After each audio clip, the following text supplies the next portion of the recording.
Hi, Sandra here. As I said to you, I would get back to you to let you know how my operation went. Um, as I said, I went in on the 4th of October to have my operation on the 5th. It's now the 9th, and my scars are healing really well. I've got a scar across my breast and one scar underneath my armpits, where the lymph nodes were. To be honest, it has been difficult. It has been quite painful, but not as painful as I thought it would be. And I've really think I've coped well in the sense that I haven't used many painkillers. I've just thought to myself, this is not as bad as I expected it to be. So what I've tried to do is try to stay off the painkillers, and try to just manage the pain myself. And I think I've done pretty well with that. When I went in on the 4th, I had a number of procedures that need to be done before they actually carry out the operation.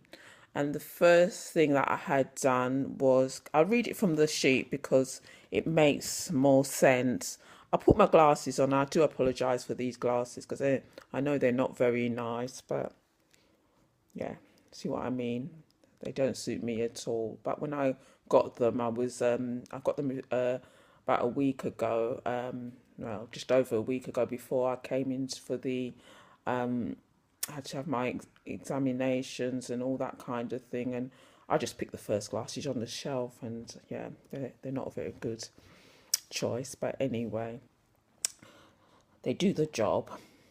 So the first thing I had done was an NM sentinel nome scan, and this is an examination of the lymph nodes, and this aids the surgeon in locating the nodes during the operation. So that's the first thing that I had done. And then I later on that day had a scan which involves the injection of a small amount of radioactive liquid into the breast, and this enables the surgeons to see where the lymph nodes are located. And that's usually, well, lymph nodes are located underneath the arms. I've got to warn you that with the injection of the radioactive liquid, a couple of days you will experience having blue wee, and it does happen a couple of days later. It doesn't happen straight away, and that was a bit of a shock to me. When I started, went to the toilet and I had blue wee, but I knew what it was. Yeah. So basically, those were the tests that I had the day before. And then on the day of the operation, I my operation was just scheduled for 7:45. I had my operation at 10 o'clock. I think I went down, and I was up back into the ward about 2. The surgeons told me that everything went quite well, but I was really really sick after that. I think I threw up about 3, 4, maybe even 5 times. Just felt really really ill after the operation. It might have been the morphine that did that to me, but probably not everyone will experience that. It all depends on what your what your how much your body can take. I probably was allergic to something, but or just generally, I think maybe just after an operation, you just generally do feel unwell. And I was there. I was in the hospital for two nights, and I went home on the Thursday. I should warn you that you really do need to keep your surgical stockings on, because this is to prevent blood clots. I took mine off, in the hospital, as I wasn't aware that you needed to keep them on, and nobody said to me that you needed to keep them on. So I just took them off and put them in a basket and left. So yeah, but that's very important that you keep them on for 3 days after the op. What else can I tell you?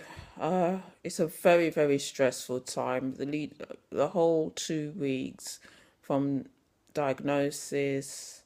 Well, in total, it's been over a month from having a mammogram, but I had no concerns. When I had my mammogram, I thought everything was going to be all right.